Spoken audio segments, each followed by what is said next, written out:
मित्रों, आज हम एक नया विषय लेकर आए हैं। भारतवर्ष के प्रायशः सारे विश्वविद्यालयों में एक पत्र होता है अभिलेख का। इसीलिए आज का जो यह विषय है हमारा, हमने जनरल इंट्रोडक्शन ऑफ इंस्क्रिप्शंस अर्थात अभिलेखों का एक सामान्य परिचय कह लें, इस विषय के साथ आपके सामने उपस्थित हुए हैं। और जिस पाठ्यक्रम की हमने चर्चा की, उस पाठ्यक्रम में सबसे पहले हम यह जानते हैं कि संस्कृत के अंतर्गत अभिलेख का, इंस्क्रिप्शंस की क्या उपयोगिता है, क्या औचित्य है, क्यों इसे पाठ्यक्रम में रखा गया है। क्योंकि जैसा हम अभिलेख नाम सुनते हैं, इसके छूटते ही हमारे मन में ये बोध होता है कि ये कहीं ना कहीं किसी न किसी रूप से हिस्ट्री से रिलेटेड ये टॉपिक है। ये कहीं एंशिएंट हिस्ट्री को अगर जानना हो तो उसको जानने के लिए ये टॉपिक बनता है। इसीलिए ये प्रश्न उत्पन्न होता है कि संस्कृत वाले इंस्क्रिप्शन अभिलेख क्यों पढ़ें। मित्रों, मेरा ये स्पष्ट मानना है कि जो भी कोई संस्कृत के छात्र होते हैं, उनका स्पेशलाइजेशन, उनकी विशेषता भले ही भिन्न भिन्न क्षेत्रों में हों, लेकिन उन क्षेत्रों में अगर वो शोधोन्मुखी होते हैं, उन विषयों को और अधिक गंभीरता से जानना चाहते हैं, तो उनके पास एक ऐतिहासिक अवबोध अवश्य होना चाहिए।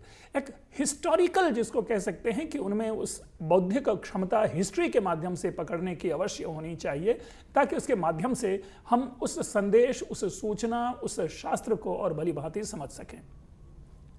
इसी रूप में संस्कृत में एक संस्कृत साहित्य, चूंकि संस्कृत भाषा है तो भाषा के साथ आवश्यक रूप से साहित्य का संबंध है। और छूटते ही हमारे मन में प्रश्न उत्पन्न होता है कि साहित्य ये है क्या। यद्यपि अगर आप समास या निर्वचन की दृष्टि से देखें तो सहितस्य भावः साहित्यम आदि व्याख्या की जाती है। हमारे लिए उस पक्ष की ओर अभी ध्यान न देना, केवल ये ध्यान देना है कि संस्कृत साहित्य की विविध विधाएं जो हैं, उनमें इंस्क्रिप्शन फिट बैठता है कि नहीं। क्योंकि भारतीय इतिहास में अभिलेख को एक स्रोत के रूप में ट्रीट किया जाता रहा है, अर्थात इतिहास में पहुंचने का, ऐतिहासिक ज्ञान को प्राप्त करने के लिए हम इंस्क्रिप्शन का उपयोग करते हैं। तो साहित्य में इसकी क्या भूमिका रह जाती है। जैसा कि मैंने शुरू में ही कहा कि ऐतिहासिक अवबोध आवश्यक है संस्कृत के लिए, इसलिए भी इंस्क्रिप्शन को जानना समझना हमारे लिए आवश्यक हो जाता है। लेकिन दूसरा पक्ष यह है कि ये केवल महाकवि कालिदास, वाल्मीकि रामायण या भास या व्यास या ऋग्वेद, अथर्ववेद आदि से युक्त ही केवल हमारे साहित्य नहीं होते, बल्कि हमारे मनीषियों की कल्पना से, हमारे कवियों की कल्पना से, हमारे ज्ञानियों की कल्पना से निकलने वाले जो भी कोई एक भाव हैं, जो भी कोई विषय हैं, जो भी कोई कल्पना है या जो भी कोई यथार्थ है, हम उनको समग्र रूप से साहित्य में समाविष्ट कर लेते हैं। और यही कारण है कि भाष्य ग्रंथों को भी हम साहित्य कहते हैं, टीका ग्रंथों को भी हम साहित्य में समाविष्ट कर लेते हैं। साहित्य केवल मनोरंजन का विषय ही मात्र ना हो, इस दृष्टि से भी हम समझते हैं कि साहित्य की एक व्यापकता को समझना अनिवार्य है। और इसी व्यापकता के अंतर्गत अभिलेख जो है वो भी कहीं ना कहीं साहित्य की भूमिका निभाता है। किस रूप में? क्योंकि अभिलेख जो कि संस्कृत में लिखा गया है, अभिलेख या जो कि पाली या प्राकृत में लिखा गया है, उस लिखने की भी एक शैली है, उस लिखने के पीछे भी एक हमारा उद्देश्य है, हमारा एक लक्ष्य होता है जिसको हम जानते हैं।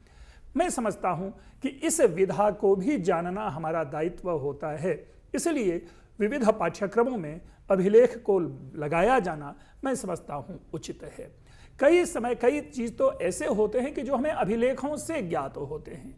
खास करके यदि हम ऋग्वेद के काल को जानने की कोशिश करते हैं, बहुत विमर्श है ऋग्वेद के काल को लेकर के। और आज भी यह विषय, यह जो कह सकते हैं अलग अलग जो तर्क हैं काल निर्धारण के, जो अलग अलग सिद्धांत लोगों ने दिए, वे सारे सिद्धांत समग्र रूप से किसी एक निर्णय की बात नहीं करता। हर विद्वान अपने अपने ढंग से ऋग्वेद के उस काल को समझने की कोशिश करते हैं, उस काल की व्याख्या जानने की कोशिश करते हैं। लेकिन उन्हीं व्याख्याओं में एक आवश्यक पक्ष हो जाता है जो पुरातात्विक साक्ष्य है। और उन्हीं पुरातात्विक साक्ष्यों के संदर्भ में हम लोगों ने कभी एक चर्चा की है, आप लोग भी जानते होंगे कि टर्की के बोगोस्कोई में एक अभिलेख है जो कि लगभग 1400 या 1500 ईस्वी पूर्व का अभिलेख माना जाता है। इसके साथ यदि वाक्य हम समझ लें कि इतिहास में कुछ इदमित्थम नहीं होता, इतिहास में यही सत्य है ऐसा नहीं होता, बल्कि इतिहास एक संभावित सत्य की व्याख्या करता है कि ऐसा हो सकता है। इसलिए जब हमने कहा कि 1500 ईस्वी पूर्व बोगोस्कोई में कस्सी मितन्ना का अभिलेख है जो टर्की में पाया जाता है, काल की दृष्टि से कुछ हो, लेकिन हम उसमें पाते हैं कि कुछ ऋग्वेदिक देवताओं का उल्लेख है, इंद्र का उल्लेख है, वरुण का उल्लेख है, नासत्य का उल्लेख है। तो अगर ऋग्वेदिक देवताओं का उल्लेख हम टर्की के किसी अभिलेख में 1500 ईस्वी पूर्व में प्राप्त करते हैं तो आवश्यक रूप से हमें यह मानना पड़ता है कि ऋग्वेदीय देवताओं की पहुंच वहां तक थी। इसलिए जो हम लोअर लाइन रखें, वो लोअर जिसको हम कह सकते हैं कि जो अंतिम सीमा रखें काल निर्धारण का, खास करके हम लोग जो अंतिम सीमा संस्कृत के माध्यम से जो काल निर्धारण की जब सीमा होती है तो बोगोस्कोई के अभिलेख को रखा जाता है और आवश्यक रूप में रखा जाना चाहिए।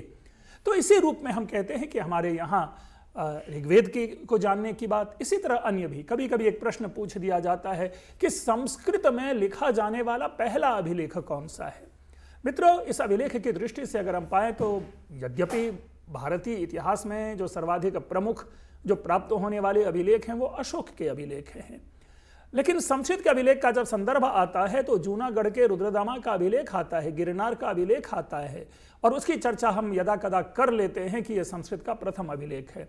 लेकिन हमें इससे पूर्व एक चीज और जानना होगा कि अयोध्या के में प्राप्त एक राजा धनदेव का एक अभिलेख है जो अभिलेख की संस्कृत में प्राप्त होता है, और ये केवल हम इन अभिलेखों से उस काल को जानने की कोशिश करते हैं। और उस अभिलेख में हम पुलकेशिन की चर्चा, उस अभिलेख में हम पुष्यमित्र की चर्चा पाते हैं, जो पुष्यमित्र शुंग है उनकी चर्चा पाते हैं।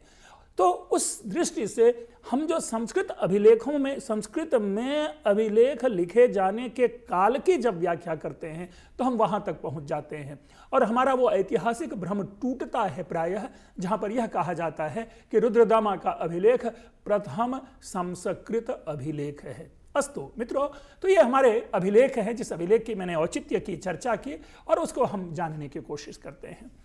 हम सबसे पहले तो ये देखें कि अभिलेख का स्थान है कहाँ। हमने अभी चर्चा की थी सोर्स की, अर्थात किसी भी प्रदेश विशेष के इतिहास को अगर हम स्थापित करते हैं, जानने का प्रयास करते हैं, तो उनके लिए हमारे पास कई स्रोत आते हैं, साधन सामग्री को हम उपयोग में लाते हैं।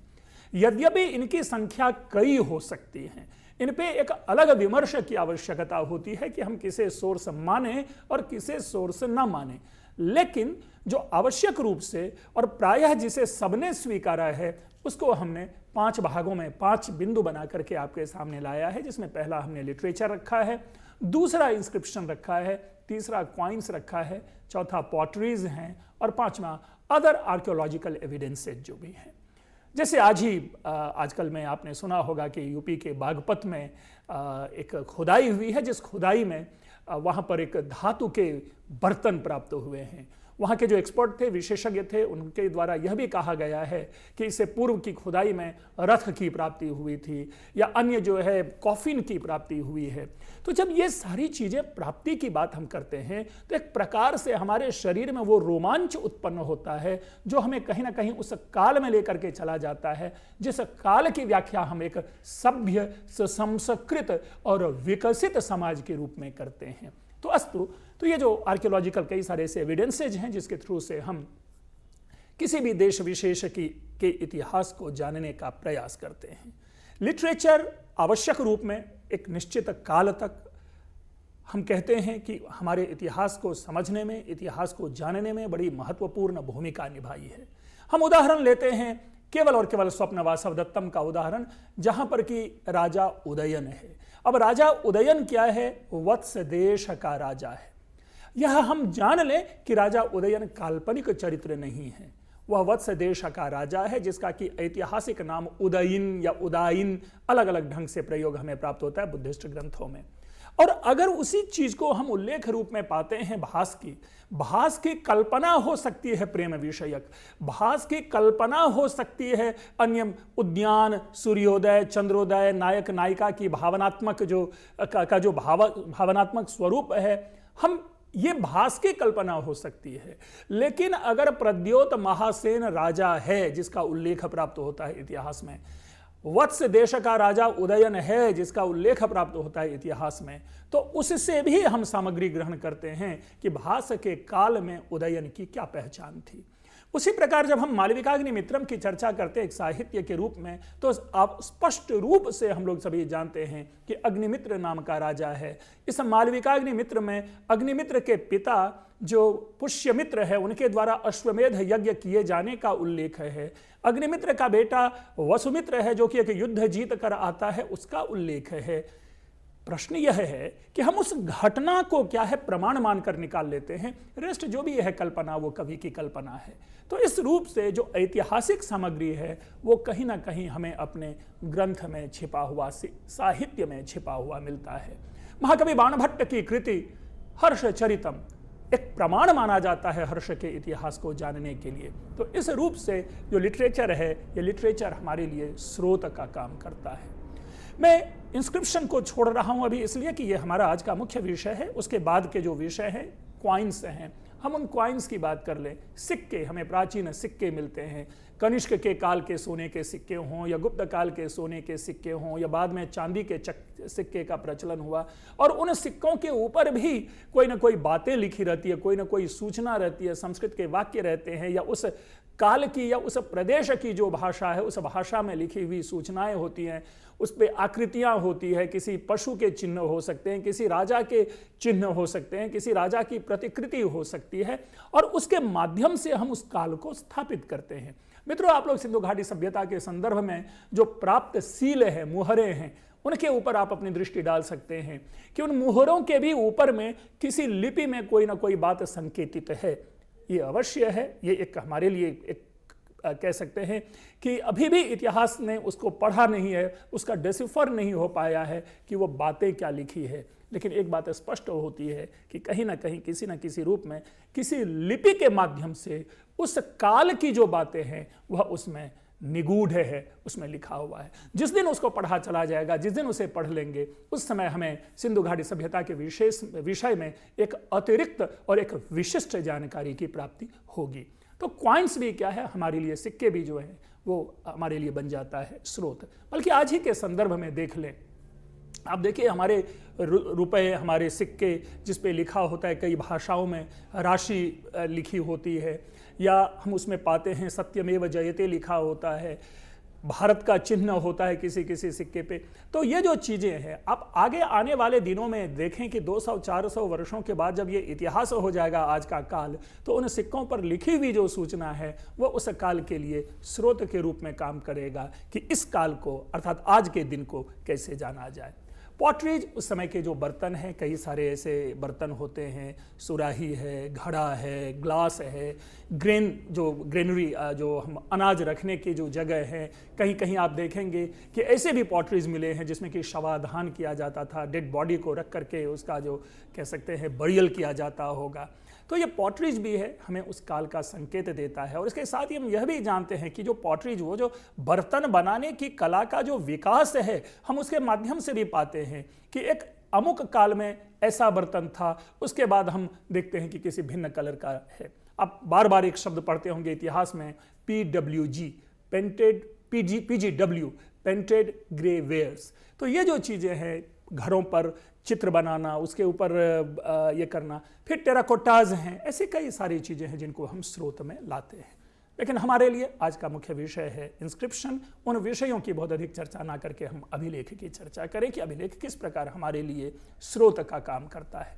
मित्रों, इसी स्रोत को जानने के लिए हमने सबसे पहले तो आप ये देखें कि हम इंस्क्रिप्शन कहें किसे, हम अभिलेख कहें किसे, क्योंकि लेख तो सामान्य परंपरा है, हमने अभिलेख किसे कह दिया, इंस्क्रिप्शन किसे कह दिया, तो हमने इसे 3 बिंदु में रखने की कोशिश की है, जिसको आप पाएंगे कि राइटिंग ऑन ड्यूरेबल मटेरियल।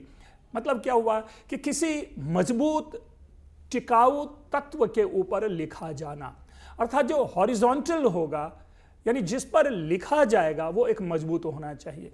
इसीलिए आप देखेंगे कि अशोक के प्रायशः सारे जो है या तो स्तंभों पर लिखे हुए हैं या वो रॉक पे हैं, शिला पे लिखे हुए। स्तंभ अभिलेख हैं, चट्टानों पर शिलालेख हैं लिखे गए, क्योंकि वो मजबूत है।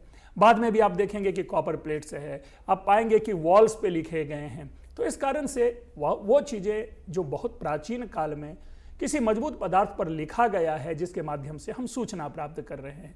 दूसरा यहाँ पर है with the help of contemporary script. ये मैंने अपनी तरफ से इसमें दिया है कि उस काल की जो लिपि रही है, उस काल की जो लिपियां रही होंगी, उन लिपियों में लिखा जाना। जैसे उदाहरण के लिए अशोक के जितने भी अशोक के जो अभिलेख हैं, सारे नहीं लेकिन अधिकांश अभिलेख जो हैं वे ब्राह्मी लिपि में लिखे हुए में प्राप्त होते हैं। अरामाइक लिपि में भी लिखे जाने की चर्चा है। एक यह भी रेफरेंस है कि जो बोस्ट्रोफेदन लिपि है, उस लिपि में भी अशोक का एक कोई अभिलेख पाया गया है। खरोष्ठी लिपि में भी अशोक के अभिलेख हैं। तो ये जो मैंने कहा कि प्रदेश विशेष में, किसी एक खास प्रदेश में, जिस प्रदेश का जो लिपि है उसी लिपि में लिखा जाना। क्यों? क्योंकि उस काल के लोगों, उस समाज के लोगों का जो ज्ञान है उस लिपि को सहजता से पढ़ने में होता है। यही कारण है कि उस काल की लिपियों में ही ये अभिलेख लिखे जाते हैं। ऐसा नहीं है कि कोई जंपिंग स्क्रिप्ट ले लेंगे। आज भी हम देखते हैं, अगर सुदूर गांव में भारत सरकार को कोई सूचना देनी होती है तो ग्रामीण प्रदेश की सूचनाओं में आप कभी भी इंग्लिश नहीं पाएंगे, क्योंकि जो सूचनाओं का एसोसिएशन जिससे है, जो सूच्य है, जिनको सूचना दिया जाना है, उनका जो लिपि ज्ञान है वो किसमें ज्यादा है। तो अलग अलग क्षेत्र विशेष के अनुसार, जैसे वो जिस प्रदेश में लोग देवनागरी जब समझते हैं वहाँ देवनागरी लिपि में, अगर तमिल प्रदेश है तो तमिल लिपि में, अगर तेलुगु प्रदेश है तो तेलुगु लिपि में, या इसी तरह जैसे आप पंजाब जाते हैं तो पंजाब प्रदेश में। इसी में एक रोचक ये भी वृत्तांत है, जैसे अगर आप कनाडा जाते हैं तो वहाँ के एयरपोर्ट्स पे आप पंजाबी में भी पाएंगे निर्देश। क्यों? क्योंकि वहाँ की जनसंख्या का एक महत्वपूर्ण हिस्सा जो है वो पंजाब प्रदेश के लोगों का है। तो वहां के आने वाले लोगों की सुविधा के लिए वहां पर पंजाबी में, गुरुमुखी में वो सारी सूचनाएं रहती है। ये संकेत इस चीज का है कि जो अभिलेख है, अभिलेख का साक्षात संबंध उस समाज में रहने वाले सामान्य लोगों के साथ है, विशिष्ट जन के लिए नहीं है। इसीलिए एक डिस्कोर्स यह भी उत्पन्न होता है कि जिस भाषा में जो अभिलेख जिस काल में लिखा गया, हमारे इतिहासकार, हमारे विद्वान यह स्थापित करने की कोशिश करते हैं कि उस काल का जो जन जन की भाषा रही होगी वो वही भाषा रही होगी जिस भाषा में अभिलेख लिखे गए। और यदा कदा इसी एक तर्क के आधार पर, जो गुप्त काल में पाए जाने वाले संस्कृत के अभिलेखों के आधार पर, हम इस निष्कर्ष को ले आते हैं कि गुप्त काल की जो भाषा रही होगी, जो सूचनाओं की भाषा रही होगी, लोग जो आम बोलचाल में जिस भाषा को बोलते होंगे वह भाषा संस्कृत होगा। अस्तु यह स्थापित अभी नहीं करना है, मैंने केवल सिद्धांत के आधार पर संस्कृत की बात की कि गुप्त काल की भाषा रही होगी। इसी तरह रिकॉर्ड फॉर द जेनरेशंस, और वो क्या हो जाता है, वही अभिलेख आने वाली पीढ़ियों के लिए एक, मानो वो कह सकते हैं कि रिकॉर्ड हो जाता है। हम उसे एक बांध लेते हैं, उसको हम लिपिबद्ध कर लेते हैं, हमारे लिए वो सामग्री बन जाती है जिसको पढ़ के बाद के लोग अपने ज्ञान में अभिवृद्धि करते हैं। तो ये हम इस रूप में इंस्क्रिप्शन की बात करते हैं और इसको हम कहते हैं कि ये हमारा अभिलेख है। मित्रों, एक प्रश्न यह भी उत्पन्न होता है कि कितने प्रकार के हम अभिलेखों की चर्चा करें, कितने प्रकार के हमारे अभिलेख होते हैं। जब हम प्रकारों की चर्चा करते हैं तो इसका यह कतई अर्थ नहीं कि जो मैं आपके सामने सूचना दे रहा हूं उतने मात्र प्रकार होंगे, बल्कि इसका यह अर्थ है कि हमने यहां पर प्रयास किया है कि सामान्य रूप से ये 5 प्रकार के हम अभिलेख प्राप्त करते हैं। आप विषयवार दृष्टि से, भाषागत दृष्टि से कई आधार बना करके अभिलेखों के प्रकार बना सकते हैं। एक प्रकार यह भी हो सकता है कि भाई पाली में प्राप्त होने वाले अभिलेख, प्राकृत में प्राप्त होने वाले अभिलेख, संस्कृत में प्राप्त होने वाले अभिलेख, या तमिल में प्राप्त होने वाले अभिलेख, यह भी प्रकार हो सकता है। हमने प्रयास किया है कि अभिलेखों में जिन जिन विषयों को आधार बनाया गया है उन आधार पर हम अगर अभिलेखों का विभाजन करें तो संख्या बढ़ सकती है, लेकिन यहां मैंने मूल रूप से 5 प्रकार के अभिलेखों की चर्चा की है आपके लिए। और वो अभिलेख हैं धार्मिक लेख, प्रशंसात्मक लेख, स्मारक लेख, आज्ञापत्र और दान पत्र। हम सोचें, एक एक विषय को समझें कि धार्मिक लेख से क्या तात्पर्य है। देखिए मित्रों, कई ऐसे अभिलेख हैं। यद्यपि अभिलेख सामान्य रूप से राजकीय, जब राजाओं के द्वारा जो लिखवाए जाने वाले अभिलेख होते थे वो राजकीय आदेश होता था, और राजकीय आदेश होता था तो जिस अभिलेख में धर्म की सुरक्षा, धर्म की संरक्षा, धर्म के प्रचार, धर्म के प्रसार की बातें हमें प्राप्त होती है, हम उसे धार्मिक अभिलेख कह देते हैं और हमें उसे धार्मिक अभिलेख हमें कहना ही चाहिए। जैसे अशोक के कई अभिलेख हैं, जिस अभिलेख में हम बार बार पाते हैं कि कहीं ना कहीं बौद्ध धर्म के प्रति जो उनका इंक्लिनेशन है, बौद्ध धर्म के प्रचार प्रसार को ध्यान में रखते हुए ये अभिलेख लिखाते हैं। जैसे हम सारनाथ के एक अभिलेख को पाते हैं, जिस अभिलेख में वो भिक्षु और भिक्षुणियों को अनुशासन बनाए रखने का आदेश देते हैं कि समाज में जो जिस जगह पे आप रह रहे हैं, चाहे वो विहार हो या कोई हो, अब वहाँ के अनुशासन को ना तोड़ें। उस अनुशासन को बनाए रखने के लिए फिर वहाँ के जो महामात्य है उनको वो आदेश दिया जाता है। वहाँ के जो उपासक हैं अर्थात जो गृहस्थ हैं, उन गृहस्थों को भी आदेश दिया जाता है कि ये जो भिक्षु भिक्षुणी का जो संघ है, उस संघ में किसी भी प्रकार के अनुशासन नहीं टूटना चाहिए। दूसरे शब्दों में बौद्ध धर्म की दृढ़ता को बनाए रखने के लिए वो अभिलेख प्रवर्तित है। तो उस अभिलेख के विषय सामग्री को हम देख करके कह लेते हैं कि यह धार्मिक अभिलेख है। और ऐसे कई भी हम बाद के परवर्ती अभिलेख पाते हैं जिनमें कई सारे देवी देवताओं के विषय में हम स्तुतियां तक प्राप्त करते हैं। हम आज के संदर्भ में देख लें, आज भी हम कई सारे मंदिर में जाते हैं तो वहाँ पे जो वॉल है, जो भित्ति है, मंदिरों की भित्ति है, उस पर अभिलेख लिखे होते हैं, उस पर रामचरितमानस की पंक्तियाँ लिखी होती है, उस पर ऋग्वेद के मंत्र लिखे होते हैं, उस पर गीता के श्लोक लिखे होते हैं। आज की दृष्टि में तो वह हमारे लिए सामान्य ज्ञात विषय है जिसे हम देख रहे हैं। लेकिन मित्रों, इसी को सोचिए कि अगर यही चीज हमें 500-700 वर्ष के बाद अगर वो मिले और दिखे तो हमारे लिए अभिलेख हो जाता है। और जहां पर अगर हम ये देख लेते हैं कि यदा यदा हि धर्मस्य ग्लानिर्भवति भारत अभ्युत्थानम धर्मस्य तदात्मानं सृजाम्यहम् आदि ऐसे ऐसे जो श्लोक अगर कहीं 500 वर्ष के बाद किसी दीवार पे खुदा हुआ दिखे तो उस काल में सोचें कि इस आज की लिपि की व्याख्या किस रूप में होगी। हम ये मान के चलते हैं कि आज की इस लिपि की व्याख्या धार्मिक लेख के रूप में उस समय की जाएगी। इसी प्रकार प्रशंसात्मक लेख है। प्रशंसात्मक लेख कैसा है? जिस प्रशंसात्मक लेख में राजा की प्रशंसा होती है या प्रदेश विशेष के महामात्य की प्रशंसा होती है, या कह सकते हैं कि एक तरह से ये कहीं ना कहीं राजा की प्रशंसा की बात कर रहा होता है। प्रयाग का अभिलेख हो, प्रयाग प्रशस्ति आपने नाम सुना है, समुद्रगुप्त का अभिलेख है, या ऐहोल का, मैंने 2 ही उदाहरण लिया है। इसका ये मतलब नहीं कि ये 2 केवल अभिलेख हैं। इन दोनों उदाहरणों के माध्यम से हम ये जानते हैं कि किस प्रकार प्रशंसात्मक लेख है। तो इस लेख में जिस प्रकार समुद्रगुप्त की प्रशंसा है, या ऐहोल के अभिलेख में जिस प्रकार पुलकेशिन द्वितीय की प्रशंसा है, तो उसे देख करके हम ये कहते हैं कि ये जो है इसमें ये प्रशंसात्मक अभिलेख है। इसमें उस राज विशेष की प्रशंसा की गई है। इसी तरह अगर हम यह देखें, अगर रुद्रदामा के अभिलेख पर फोकस करें मित्रों, वैसे रुद्रदामा का अभिलेख एक ऐसा अभिलेख है जो अपने काल की प्रायः सारी सूचना हमारे सामने प्रस्तुत करता है। और मैं इसे कभी कभी एक पूर्ण अभिलेख कहता हूं। पूर्ण अभिलेख का मतलब यह हुआ कि किसी समाज को, किसी भी काल को, किसी भी पर्सनालिटी को जानने के लिए हमें जो भी जितनी भी जिस प्रकार की सूचना चाहिए होती है वो सारी सूचना रुद्रदामा के अभिलेख में प्राप्त है। लेकिन एक अलग पक्ष देखें, जो मूल फोकस है वो फोकस है रुद्रदामा की प्रशंसा। अर्थात देखिए, घटना है, उस घटना का समाधान है, उस समाधान के क्रम में जिन जिन लोगों की सहभागिता है उसकी चर्चा है, उससे पूर्व जिन जिन लोगों का उसके साथ संबंध है उसकी चर्चा है, जो राजा है उस राजा का उल्लेख है। लेकिन आप पाएंगे कि पूरा का पूरा पैराग्राफ, पूरा का पूरा अभिलेख केवल अंतिम में आकर के षष्ठी विभक्ति के सारे विशेषण होंगे, जिसमें कि रुद्रदाम्नः का विशेषण होगा, या रुद्रदामना तृतीया एक वचन में सारे विशेषण हैं, और रुद्रदामना को वो सारे के सारे विशेषण समर्पित हैं कि रुद्रदामना कारितम। किस रुद्रदामा ने? तो उनके लिए कई सारे प्रशंसा के विशेषण हैं, सामासिक विशेषण हैं, वाक्यगत विशेषण नहीं है, बल्कि विशेषण समास रूप में हमें प्राप्त होता चलता चला जाता है। तो वो भी एक प्रकार का प्रशंसात्मक अभिलेख कह सकते हैं। लेकिन इसी अभिलेख को किसी और अभिलेख में हम ले सकते हैं, स्मारक अभिलेख, स्मृति विशेष को ध्यान में रख करके। अब अगर हम चंद्र के अभिलेख की चर्चा करें, जो अपने महरौली में चंद्र का अभिलेख है, उस अभिलेख में आप पाएंगे जो आखिरी वाक्य है, उस आखिरी वाक्य में स्पष्ट लिखा हुआ है कि विष्णोर्ध्वजः स्थापितः।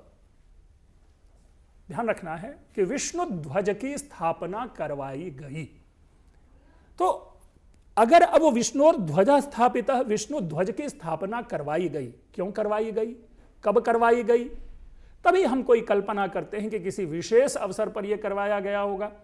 क्यों? या तो राजा ने कहीं विजय प्राप्त की होगी, राजा को पुत्र की प्राप्ति हुई होगी, या राजा को कोई ऐसा मतलब एक अभूतपूर्व सफलता मिली होगी, जिस सफलता को एक स्मरणीय बनाने के लिए, ऐसी सफलता को यादगार बनाने के लिए चंद्र के अभिलेख की स्थापना, उस विष्णु ध्वज की स्थापना करवाई गई। तो हम इसे स्मारक लेख भी कहेंगे। अन्य भी विषय है, उस अभिलेख में अन्य भी सूचनाएं होंगी, लेकिन मूल पर्पस हम क्या देख रहे हैं कि किसी एक राजा की स्मृति का वहां पर गुणगान है, जो राजा अब है नहीं, राजा की मृत्यु हो गई है, और उसके ही स्मृति में किसी ने वह जो चंद्र के अभिलेख जो है उस आयन पिलर पे, उस लौह स्तंभ पे वो स्मृति वहां पर वाक्य उन्होंने लिखवाया है। तो इस प्रकार से उसको हम स्मारक लेख कह सकते हैं। आपके सामने उदाहरण है कि लुम्बिनी लेख जो अशोक का है, यह भी एक प्रकार का स्मारक लेख है।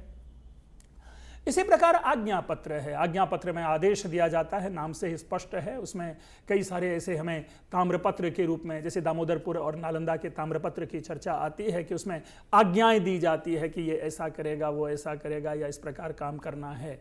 तो ये आज्ञा पत्र के रूप में है। आखिर है दान पत्र। दान पत्र में कौन व्यक्ति, जो व्यक्ति दान देता था वो अपने नाम से उसको रजिस्टर करवाता था, वो दान पत्र होता था कि अमुक व्यक्ति ने अमुक इतने दिए। तो जैसे बराबर के गुहा लेख है, उस बराबर के गुहा लेख में हम पाते हैं कि वह दान पत्र के रूप में है। मित्रों, ये जो उदाहरण है ये एक एक उदाहरण है। हम जब इसमें प्रवेश करते हैं तो ऐसे कई उदाहरण बनते चले जाते हैं हर के, इसीलिए मैंने उसको 5 की कैटेगरी में रखे हैं। अपनी गतिमति से हम कई अन्य भी प्रकार के इंस्क्रिप्शन की विधाएं बना सकते हैं। हमारे लिए यहां पर क्या है, आपको एक सामान्य अवबोध देना। मित्रों, इसके बाद हम जो देखते हैं कि हमें अभिलेख से क्या सूचना मिलती है। हमने स्रोत की चर्चा की थी। हमने कहा कि इतिहास को जानने के लिए यह एक साधन है। अब यह साधन है तो स्रोत है, तो किस प्रकार की सूचना हमें मिलती है, हमें इसके माध्यम से कैसा संकेत प्राप्त होता है, तो उसको 2 भागों में बांटा जा सकता है। एक है बाह्य, दूसरा है आंतरिक, एक्सटर्नल और इंटरनल। शब्द की बहुत अधिक व्याख्या की अपेक्षा नहीं है, दोनों शब्द ही अपने आप में व्याख्यायित है, व्याख्या सापेक्ष है। बाह्य अर्थात अभिलेखों से जो बाह्य सूचना मिलती है, जो किसी के बारे में जो उसमें उसका मूल केंद्र बिंदु ना हो, किसी अन्य विषय के बारे में सूचना प्राप्त हो रही हो, उसके माध्यम से मूल विषय से भिन्न भी सूचना प्राप्त होती है, तो हम उसे कह लेते हैं जो वह एक्सटर्नल है। और आंतरिक जो है, जो संबंध जिस कारण से, जो मूल फोकस्ड एरिया है, वो जो है वह आंतरिक अभिलेख है। तो मित्रों, बाह्य और आंतरिक इस अभिलेख के बाद हम क्रमशः समझने की कोशिश करते हैं कि बाह्य लेख के अंतर्गत हम क्या क्या सूचना प्राप्त करते हैं, या आंतरिक लेख के अंतर्गत हम क्या क्या सूचना प्राप्त करते हैं। हम पहले उन सूचनाओं को देख लेते हैं, तदुपरांत हम उन सूचनाओं का विश्लेषण करेंगे। जैसे सबसे पहले है बाह्य अभिलेख। इस बाह्य अभिलेख में हम देखते हैं मूल रूप से कि एक आपके सामने है भौगोलिक ज्ञान। भौगोलिक ज्ञान से तात्पर्य क्या है, ये 2, 3, 4 नहीं होना चाहिए था, इसको आप बुलेट सब इंफॉर्मेशन समझ लें। नगर का उल्लेख। अब हम पढ़ रहे हैं रुद्रदामा के विषय में कि रुद्रदामा ने क्या कार्य करवाया, लेकिन उसी प्रसंग में कई सारी ऐसे जगहों के नाम हमारे पास आ जाते हैं, नगरों का उल्लेख आ जाता है। आप लोग सभी जानते हैं कि जिस जगह पे ये दुर्घटना घटी थी, जहां पर सुदर्शन लेक बनवाया गया था, सुदर्शन लेक टूटा हुआ है, और उस जगह का उल्लेख हमें प्राप्त हो जाता है, उस जगह की सूचना प्राप्त हो जाती है। इसी तरह सीमा निर्देश है, किसी के भी राज्य की सीमा कहाँ तक है फैली। जैसे उदाहरण के लिए जब हम चंद्र के अभिलेख की चर्चा करते हैं तो चंद्र के अभिलेख में यह स्पष्ट मिलता है कि दक्षिण जल निधि अद्यापि अधिवास्यते, अर्थात आज भी दक्षिण जल निधि यानी हिंद महासागर तक जिनकी कीर्ति आज भी है। अब इससे इतना तो अवश्य है कि भले ही उन्होंने अपने पुरुषार्थ से, अपने पराक्रम से वहां तक अपनी सीमा न फैलाई हो, लेकिन उस सीमा तक यदि किसी राजा का नाम जा रहा है तो उसकी प्रतिष्ठा उस प्रदेश तक किस रूप में गई होगी, यह हमारे लिए शोध का, अन्वेषण का विषय बन जाता है। लेकिन अब जैसे आप एक सीमा, छोटी सी बात आप देख लें कि जब हम कुमार संभवम का प्रथम सर्ग का पहला पद्य पढ़ते हैं तो पहला पद्य में क्या आता है, अस्त्युत्तरस्याम दिशि देवतात्मा हिमालयो नाम नगाधिराजः पूर्वा परो तोय निधि वगाह्य स्थितः पृथिव्या इव मानदंड। कहते हैं कि इसके उत्तर में हिमालय पर्वत, और जो क्या है कि दोनों किनारे, दोनों सागर के भीतर तक घुसा हुआ है। मित्रों, प्रश्न उत्पन्न होता है कि जब चर्चा तो हिमालय पर्वत का है, लेकिन जब कहते हैं ना अस्त्युत्तरस्याम, यानी उत्तरस्याम दिशि अस्ति, तो प्रश्न उत्पन्न होता है किसकी उत्तर दिशा में। स्वाभाविक है, वो हिमालय मात्र का तो वर्णन नहीं है, क्योंकि जहां पर जैसे ही कह दिया गया कि उत्तर दिशा में, तो आपको आवश्यक रूप से एक बिंदु, एक विभाजक रेखा का निर्माण करना पड़ेगा कि किसकी उत्तर दिशा में। तब जाकर के इसका उत्तर मिलता है कि भारतवर्ष की उत्तर दिशा में, अर्थात उत्तर दिशा की सीमा का निर्देश हम इस पद्य से प्राप्त कर लेते हैं। चंद्र के अभिलेख में आइए, चंद्र का अभिलेख जब कहता है कि जब वो ईस्ट में जो बंगाल को जीत करके और सप्त सिंधु के मुख को प्राप्त करके, तीर्थवा सिंधोह सप्तमुखानी, सिंधोह सप्तमुखानी तीर्थवा, सिंधु के 7 मुखों को तोड़ करके, पार करके, क्रॉस करके वाहलिका जीता, जो वाहलिक प्रदेश है, बल्ख प्रदेश है, उसको जीत लिया। तो इस प्रकार से हम इसके माध्यम से कम जो स्ट्रेच जो है ईस्ट और वेस्ट, पूर्व और पश्चिम का जो स्ट्रेच है, मेहरौली के अभिलेख में जिस किसी भी चंद्र के बारे में लिखा गया है उसकी सीमा का हम इससे निर्धारण करते हैं। तो इस प्रकार से ये सीमा का निर्देश हमें प्राप्त होता है। मार्ग निर्देश है। मार्ग निर्देश के क्रम में देखें कि मार्ग के भी 2 मार्ग हैं, एक यात्रा मार्ग और एक अभियान मार्ग। अभियान मार्ग मतलब यह हुआ कि कोई व्यक्ति जब कोई राजा जब आक्रमण करने के लिए निकलता था, तो आक्रमण के लिए जो ज्ञात मार्ग होगा उसका प्रयोग नहीं करता होगा, क्योंकि युद्ध जो है विशुद्ध रूप से एक गुह्य कार्य होता है, जिसमें कि हमारी नीति जो है सामने के शत्रु को पता ना हो। तो कहीं कहीं उस अभियान मार्ग का भी हमें उल्लेख प्राप्त होता है कि किस मार्ग का अनुसरण करते हुए अमुक राजा ने अमुक देश पर आक्रमण किया। लेकिन इससे पहले यात्रा मार्ग है, हम इसमें हल्की चर्चा कर लें। विग्रहराज वीसल देव, अवश्य रूप नाम सुना होगा, शाकंभरी के राजा थे, और उन्होंने जब वो कहते हैं तीर्थ यात्रा प्रसंगात, अर्थात जब वो तीर्थ यात्रा पर निकले थे तो उस यात्रा के प्रसंग में उन्होंने विरचित विजय, उन्होंने विजय की रचना की। अब जो शाकंभरी उनकी राजधानी है, उस शाकंभरी से वो उत्तर की ओर चल रहा है, तीर्थ यात्रा के लिए निकला है, और उसी के माध्यम से फिर यह भी बात निकलती है कि आर्यावर्त को उन्होंने पुनः आर्यावर्त के रूप में स्थापित किया।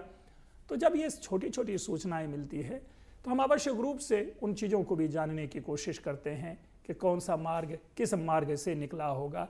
और इन्हीं शायद संभवतः अभिलेखों में जो परित्यक्त इस प्रकार के मार्ग की सूचना है या ऐसे मार्गों की सूचना है, कहीं ऐसा तो नहीं कि महाकवि कालिदास के जो मेघदूतम है उस मेघदूतम के मार्ग की जो पूर्व पीठिका है या उस मेघदूतम में जो वर्णित मार्ग है उस मार्गों का जो उन मार्गों का जो उपजीव्य है, ये अभिलेख ही तो नहीं जिन अभिलेखों में हमें यात्रा या अभियान के मार्ग दिखाई दे रहे हों। अस्तु, केवल सोचने के लिए यह विषय है, हम अन्वेषण कर सकते हैं। और बाद में हुआ भी कि मेघदूतम में जो मेघ के मार्ग हैं, उन मेघ के मार्ग का एक पूरा का पूरा आप पाएंगे कि कैसे कैसे मेघ की यात्रा होती है और उसके मार्ग का निर्माण आपको हर जगह प्राप्त होगा। ये बाह्य के विषय हैं। इसी तरह हम आंतरिक के विषय को भी ढूंढते हैं। आंतरिक के विषय को आप पाएंगे कि इसे मूलतः तो 2 भागों में हमने बांटा है, एक है ऐतिहासिक ज्ञान और दूसरा है सामाजिक बोध। यह आंतरिक पक्ष है किसी भी अभिलेख का। ऐतिहासिक ज्ञान को भी हमने 3 मूल बिंदुओं के उपबिंदुओं के अंदर रखा है, और वह है वंश वृक्ष, शासन व्यवस्था और राजकर, टैक्सेशन, जो टैक्स है उस समय का। शासन व्यवस्था को भी 2 उपोप बिंदु में हमने रखा है, वह है प्रजातंत्र और राजतंत्र। दूसरा जो सामाजिक बोध है, उस सामाजिक बोध में आप पाएंगे कि 5 बिंदुओं को रखा है। उत्सव है, धार्मिक स्थिति है, आर्थिक स्वरूप है, साहित्य है, शिक्षा है। मैं पुनः इस चीज को स्पष्ट कर दूं कि बिंदु जब आपके सामने प्रस्तुत किए जा रहे हैं तो इसका यह कतई अर्थ नहीं लेना चाहिए कि इदम इत्थम, कि इतने ही बिंदु होंगे। आप अपने विवेक से, अपनी सुविधा से विषय को सरल और सहज बनाने के लिए इन बिंदुओं में परिवर्धन कर सकते हैं। अब जैसे शिक्षा है, हम छठे बिंदु बना सकते हैं कि शिक्षा संस्थान। हालांकि जब मैं आपके सामने चर्चा करूंगा तो शिक्षा में ही उनको मैं अंतर्भूत कर दूंगा, शिक्षा संस्थान को भी, लेकिन सरलता और सहजता की दृष्टि से हम इन बिंदुओं को आगे बढ़ा सकते हैं। या ऊपर में जिसे हमने राज कर रखा उसको हम आर्थिक स्वरूप के अंतर्गत रख सकते हैं, या जो उत्सव आदि है उसको हम धर्म के अंतर्गत रख सकते हैं, सामाजिक बोध करने की जरूरत ही नहीं है। तो बिंदुओं का निर्माण, इसके लिए कोई नियम नहीं है, ये कोई टेक्स्ट बुक नहीं है। मनुष्य अपने विवेक से और अपने जो लक्ष्य को ध्यान में रखते हुए इस प्रकार के बिंदु उपबिंदु, जिसे हम कह सकते हैं कि फाइल और फोल्डर बनाते हैं। तो हम यहां देखते हैं वंश वृक्ष। सबसे पहले इस वंश वृक्ष को समझने की कोशिश करते हैं। मित्रों, जब भी किसी शासन व्यवस्था के अंतर्गत हम जानने की कोशिश करते हैं तो हम ये जानने की कोशिश करते हैं कि इससे पूर्व कौन, उससे पहले कौन, उससे पहले कौन, उससे पहले कौन। और ये एक मानसिक व्यायाम है, बौद्धिक व्यायाम हमारे लिए हो जाता है। हम छोटे से मुगल साम्राज्य की बात करते हैं तो हम शुरू कर लेते हैं बाबर, हुमायूं, अकबर, जहांगीर, शाहजहां, औरंगजेब आदि, और अंत में बहादुर शाह जफर 1857 में खत्म कर लेते हैं। तो एक वंश वृक्ष बना लेते हैं।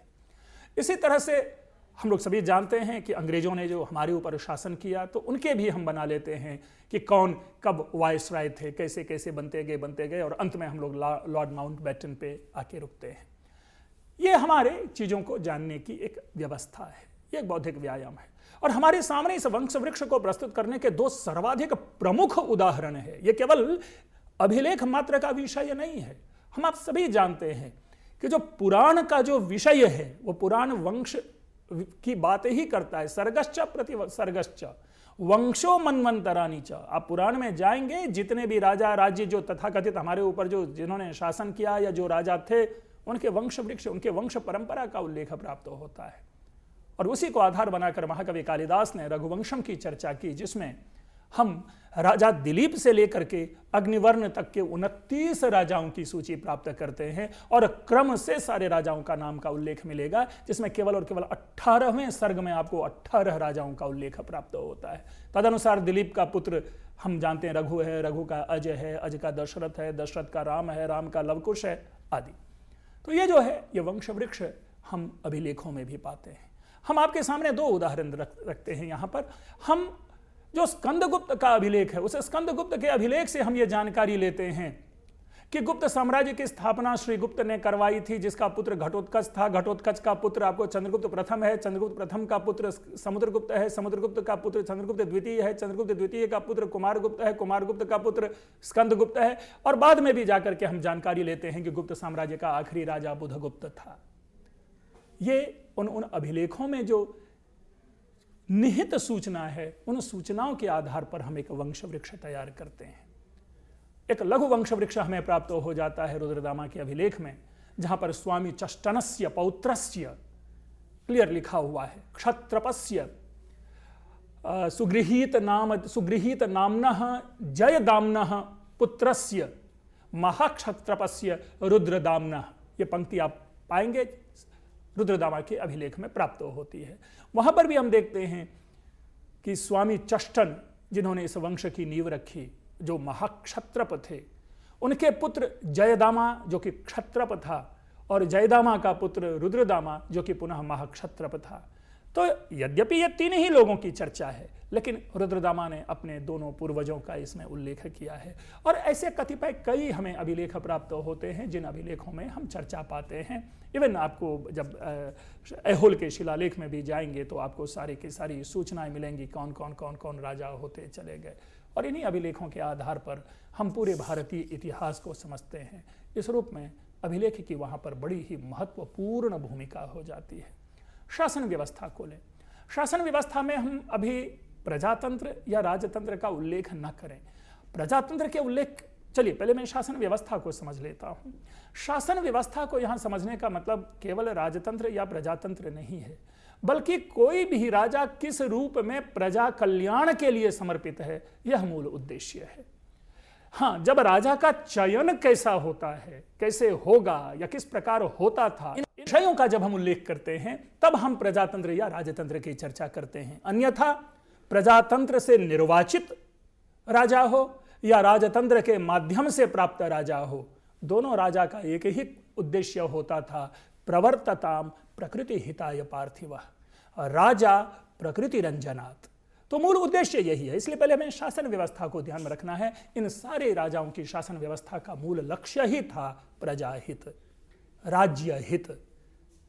अब जा करके कि उन राजाओं के जब चयन की बात आती है, तब हम इस विषय में पाते हैं प्रजातंत्र और राजतंत्र की चर्चा।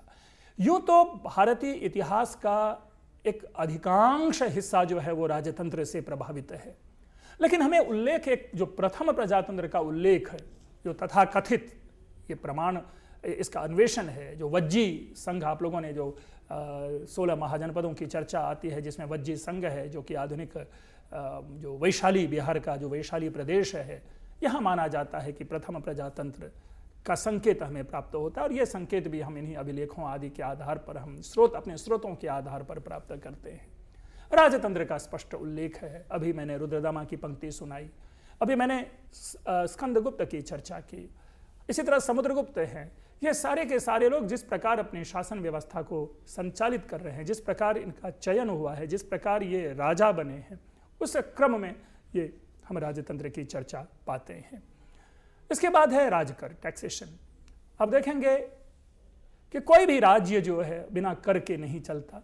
कहीं भी कोई भी प्रदेश है, किसी भी प्रदेश, हर जगह, इवन आप छोटे से कॉलोनी में भी रहते हैं तो उस कॉलोनी की सुरक्षा संरक्षा के लिए हम आपस में ही भले ही चंदा करके ही सही, लेकिन कार्य करते रहते हैं। चाहे वो सिक्योरिटी की बातें हो, चाहे वो सीपेज की बातें हों, चाहे वो ड्रेन की बातें हों, चाहे वो इलेक्ट्रिसिटी की बातें हों, चाहे वो वाटर सप्लाई की बातें हों। आखिर ये सारी की सारी बातें जो है वो व्यक्तिगत नहीं होता। इस सब का कोई ना कोई एक नेता होता है, जो लीडर, जो नेता इसकी भरपाई करवाता है। अब वो नेता कैसे करेगा? तो जिसने उसे नेता चुना है उसी से वो चंदा लेगा, उसी से वो पैसे लेंगे।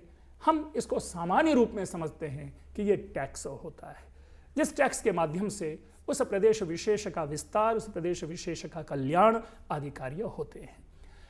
लेकिन क्या होता है कि समय समय पर ये कर जो है, कर व्यवस्था है जो बदलती रहती है। जैसे अगर हम कालिदास का काल, गुप्ता पीरियड को फोकस करें तो उसमें 1/6, 1/6 हम पाते हैं कि वो कर लिया जाता था। क्लियर, महाकवि कालिदास ने अभिज्ञान शाकुंतलम में इसका उल्लेख किया है। लेकिन इसी तरह आते आते जब हम अलाउद्दीन खिलजी के टाइम में आते हैं तो वहाँ पर 1/12 कर का एक विधान होता है। हम लोग भी आज किसी न किसी एक स्लैब के अंतर्गत एक कर में अपने को टैक्स देते हैं। तो ये शासन व्यवस्था चलाने के लिए राजकर सिद्धांत था। इसका उल्लेख भी प्रॉपर रूप में पाते हैं। आप पाएंगे कि रुद्रदामा का जो अभिलेख है, उस रुद्रदामा का के अभिलेख में स्पष्ट लिखा हुआ है कि प्रणय कर विष्टि प्रणयाभि, नहीं, कर प्रणय विष्टि भी, इस तरह से तीन ये पंक्ति, हमें तीन शब्द, कर है, विष्टि है, प्रणय है। प्रणय यानी जिसको कि हम कह सकते हैं कि आज के संदर्भ में हम कह सकते हैं कि गिफ्ट, अर्थात जो स्नेहोपहार था वो भी टैक्स में आता था। इसी प्रकार जो कर है उसमें भी रोड टैक्स है, कई सारे टैक्स हैं जिनकी हमें चर्चा प्राप्त होती है। इसी के साथ जो सामाजिक बोध है, हम उसके माध्यम से वो काल, उस काल को जानते हैं। मित्रों, जो उत्सव आदि की चर्चा आती है, अगर आप अशोक के अभिलेख, जो गिरनार का अभिलेख है, जिस गिरनार के अभिलेख में वो पशुओं को न मारे जाने का निर्देश और आदेश देता है अशोक, उसमें आप पाएंगे कि एक शब्द का प्रयोग हुआ है समाज, कि समाज में, अभी हम समाज शब्द का अर्थ यहाँ नहीं लेंगे क्योंकि समाज का जो आधुनिक अर्थ है वो उससे भिन्न अर्थ है। सोसाइटी वहाँ अर्थ नहीं है। हम सोशल्स में भी अर्थ ले सकते हैं, जहाँ पर कि लोग उत्सव, पर्व, त्योहार आदि मनाते होंगे। और उसमें सूपाथाय शब्द है पाली में, कि सूप के लिए मोर मारे जाते थे और हिरण मारे जाते थे। वो भी कितने, कह रहे हैं शत सहस्राणी, यानी लाखों हिरण और मोर मारे जाते थे उस समाज में। समाज में से तात्पर्य कोई अलग एक उत्सव विशेष होता होगा जिसमें भोज्य पदार्थ के रूप में इन पशुओं के मांस या इन पशुओं के कुछ बना करके, तत्व बनाकर खाए पिए जाते होंगे। हम अगर गौण कर दें यहां पर पशु हत्या, तो फोकस कहां हो रहा है? उत्सव। और मैंने कई बार कहा है अपने उसमें कि उत्सव प्रियाः खलु मनुष्याः, मनुष्य जहां होता है वहीं पर वो उत्सव मनाना शुरू करते हैं। और उत्सव के लिए उनको अवसर की प्रतीक्षा नहीं होती। हम तो कहते हैं कि उसके लिए बहाना चाहिए कि कोई ऐसी खुशियां मिलती है हम उसको सेलिब्रेट कर लेते हैं, वही हमारे लिए उत्सव हो जाता है। और जिसको हम सेलिब्रेट करते हैं उसमें अच्छे भोज्य पदार्थ, खाद्य पदार्थ, अच्छे कपड़े हम पहन लेते हैं, ये हमारे लिए उत्सव का स्वरूप है। धीरे धीरे धीरे धीरे उसमें क्या है कि इन उत्सवों के साथ धर्म जुड़ता चला गया, इसीलिए आज उसको अब हम पर्व त्योहार कहने लगे हैं। तो मूल विषय देखेंगे, जैसे अगर आप केवल दीपावली और होली इन दोनों की चर्चा करें, ठीक है, इनको हमने धार्मिक स्वरूप प्रदान कर दिया, लेकिन मूल रूप से अगर आप देखेंगे तो कहीं ना कहीं इनका संबंध किसी फसल विशेष के कटने से है। और पूरे भारतवर्ष के जितने भी महत्वपूर्ण पर्व त्योहार हैं उनका इसी से संबंध है कि जब मनुष्य प्रसन्न होता है। मनुष्य प्रसन्न कब होता है? जब उनके पास पैसे होते हैं। और प्राचीन काल में हमारे किसानों के लिए जो मूल पैसे थे वो खेत से फसल की कटाई होती थी, तो उनको ध्यान में रख करके ये उत्सव त्योहार आदि का प्रचलन हम देखते हैं। इनके लिए कोई और भी तर्क बनाए जा सकते हैं, लेकिन ये एक परंपरा के रूप में देखी जाती रही है, इसलिए मैं आपके सामने ये शेयर कर रहा हूं। और बाद में हमने उनको धर्म से जोड़ दिया। और आप पाएंगे कि जो धार्मिक स्थिति है, धार्मिक स्थिति को लेकर के देखिए, जब हम महरौली के अभिलेख की चर्चा करते हैं और महरौली के अभिलेख में जब हम चंद्र को रिकॉग्नाइज करने की कोशिश करते हैं, क्योंकि हमारे पास कोई प्रमाण नहीं है कि इसमें लिखा जाने वाला चंद्र कौन है, हम अनुमान प्रमाण पर उनको सिद्ध करते हैं। तो उनमें जब हम चंद्र की स्थापना के लिए, चंद्र को रिकॉग्नाइज करने के लिए हम जिन जिन तर्कों का संकलन करते हैं कि ये जो चंद्र होगा उनमें ये विशेषता होनी चाहिए, तो उन्हीं में से एक विशेषता है, जब अभी मैंने सूचना दी थी कि विष्णु ध्वज स्थापित है, तो उससे पूर्व पंक्ति है विष्णु मतिम प्रणिधाय, यानी विष्णु में अपनी मति बुद्धि को लगा करके, अर्थात भगवान विष्णु को स्मरण करके, अर्थात यह जो राजा होगा ये भगवान विष्णु का उपासक होगा। अब उस पूरे स्टेट की व्यवस्था आपके सामने है, धार्मिक स्थिति आपके सामने। ध्यान रखेंगे कि ये राजा ऐसा कभी नहीं होते थे कि अगर उन्होंने विष्णु की आराधना की तो वो केवल विष्णु के भक्त का ही कल्याण करेंगे। राजा के लिए प्रजा कल्याण प्रधान है, वो प्रजा किस पक्ष से है, किस से है, ये मूल नहीं है, लेकिन वो राजा वास्तव में क्या है? विष्णु के उपासक है। इसी तरह आपने अशोक के विषय में अच्छी तरह से आपने जानकारी ली होगी कि अशोक के जितने भी अभिलेख हैं वे सारे के सारे एक अभिलेख जो है वो बौद्ध धर्म को किसी न किसी रूप में कॉम्प्लीमेंट कर रहा है। लेकिन इसका ये नहीं अर्थ है अशोक ने अन्य जो सनातन, जो परंपरा, जो वैदिक परंपरा के लोग थे उनको उन्होंने कुछ नहीं किया, उनको भगाया नहीं, उनकी भी व्यवस्था की, लेकिन उनका मूल उद्देश्य, उनका जो मूल पक्ष था वो बौद्ध धर्म का प्रचार प्रसार था, इसलिए उन्होंने बौद्ध धर्म अपनाया। उससे पूर्व जो जैन जो चंद्रगुप्त मौर्य हैं, अगर चंद्रगुप्त मौर्य के पूर्व इतिहास को देखें तो हम उनको ये नहीं कह रहे कि वो हिंदू थे या ब्राह्मण थे या क्षत्रिय थे या वैश्य थे या शूद्र थे, लेकिन यह आवश्यक रूप में जाना जाना चाहिए कि जैन धर्म अपनाने से पूर्व वो किसी विशिष्ट धर्म को मानते होंगे। वो विशिष्ट धर्म कोई और हो सकता है, लेकिन जब उन्होंने जैन धर्म अपनाया तो वो जैन धर्म के लिए गए। और कहानी भी है कि वो भद्रबाहु के साथ श्रवण बेला गोला गए, बाद में जहां पर उनकी मृत्यु होती है, पुनः वो ऐतिहासिक चिंतन का विषय है। लेकिन हम धर्म से संबंध लेते हैं। अभी हमने विग्रह राज की चर्चा की। विग्रह राज की चर्चा के क्रम में हमने क्या पाया? हमने देखा कि वो कहते तीर्थ यात्रा प्रसंगात, वो तीर्थ यात्रा पर निकले हैं, अर्थात किसी भगवान विशेष, किसी ईश्वर विशेष, किसी देवता विशेष के प्रति वो आराधना के लिए निकला है। और एक आवश्यक रूप में हमें जानना चाहिए कि किसी भी राजा की सत्ता में धर्म का विशिष्ट योगदान होता था और उस धर्म के आधार पर वो अपने राज्य की पूरी अनुशासन व्यवस्था को वो फैलाता था।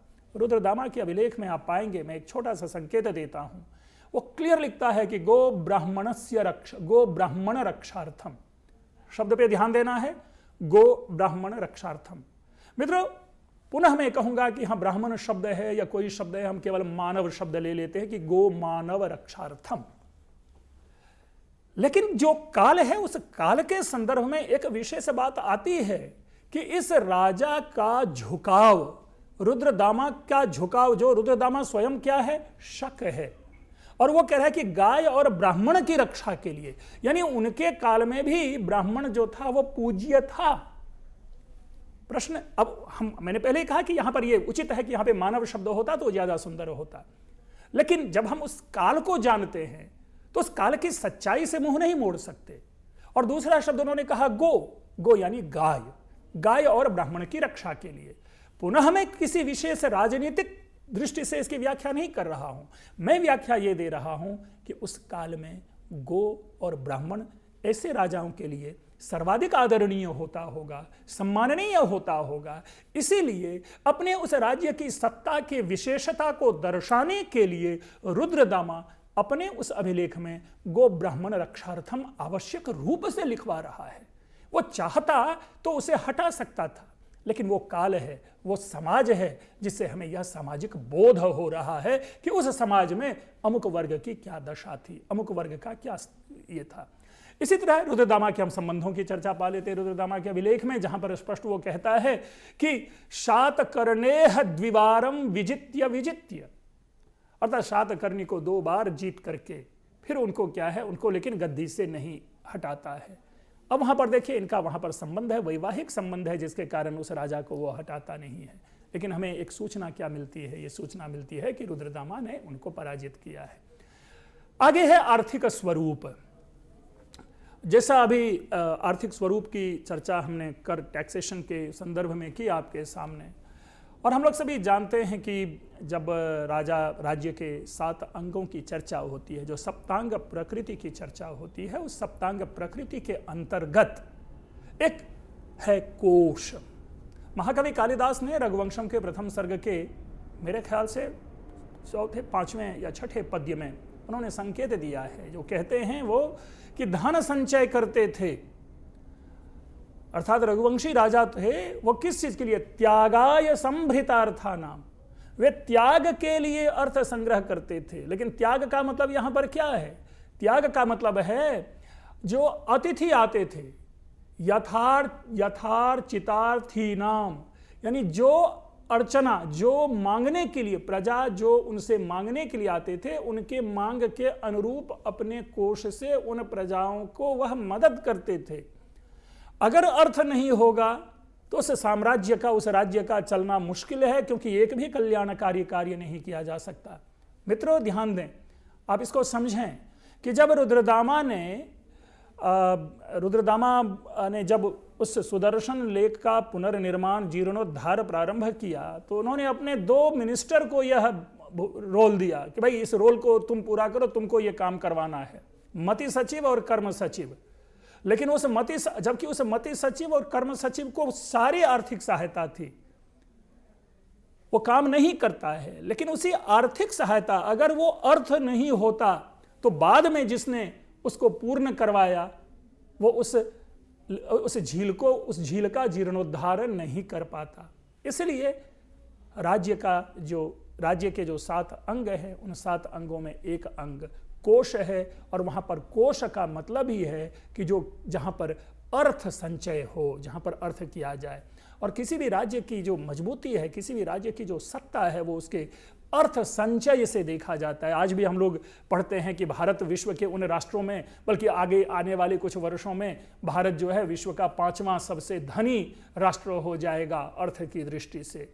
हम इनसे अभी पीछे हैं। आखिर ये क्यों? अगर हमारे पास आर्थिक संचय, अर्थ संचय इतना है, तो स्वाभाविक रूप से उस अर्थ संचय के आधार पर हम अपने राज्य की जो बल कहते हैं, राज्य का जो पराक्रम कहते हैं अपने देश का, वो और बढ़ता है। साहित्य देखते हैं, साहित्य के अंतर्गत क्या है? जितने भी अभिलेख हैं, उन अभिलेखों में आप पाएंगे कि लिखने वाले भी अपनी कल्पनाओं से लिखते हैं। मंदसौर के शिलालेख को याद कीजिए, इसी तरह यशोधर वर्मा के अभिलेख को याद करें। वो पूरा का पूरा वत्स भट्टी के द्वारा जो मंदसौर का लिखा हुआ अभिलेख है, वो पूरा का पूरा आपको एक साहित्य है। मतलब पूरा महाकाव्यीय स्वरूप जो है, चाहे वो प्रकृति वर्णन हो, चाहे वो चरित्र वर्णन हो, चाहे वो रस हो, ओतप्रोत है मंदसौर के शिलालेख में। आप उसे दशपुर पट्टवाई श्रेणी का अभिलेख, उसमें देखिए साहित्य है। यही नहीं, रुद्रदामा के अभिलेख में रीतियों की चर्चा आती है, जिन रीति को हम प्रसाद, माधुर्य, ओज आदि के जो रीति कह रहा हूं, जो गुणों की चर्चा आती है, जो 10 गुण हैं, उन गुणों की वहां पे हम चर्चा पाते हैं। इसी प्रकार शिक्षा दीक्षा के विषय में भी हम अभिलेख में अलग अलग अभिलेखों को पढ़ के, अलग अलग राजाओं के काल के, अलग अलग जो प्राचीन अपनी शिक्षा की स्थिति है, उसकी हमें जानकारी मिलती है। मित्रों, ये अभिलेख अपने आप में, अगर इतिहास में रुचि है तो उसको जानने के लिए बड़ा ही सुंदर साधन है। हमने ये चर्चा शुरू की है, हम आगे इसी प्रकार ये लाएंगे, जिसमें कि हम अलग अलग अभिलेखों के माध्यम से अलग अलग राजा काल और उनके चीज को समझने का प्रयास करेंगे। आपने इस चर्चा को सुना, अगर मन में प्रश्न हो तो स्वाभाविक रूप से आप प्रश्न करें, नीचे भी आप लिखते हैं प्रश्न जिसका हम उत्तर देते हैं। आप लोगों का बहुत बहुत धन्यवाद।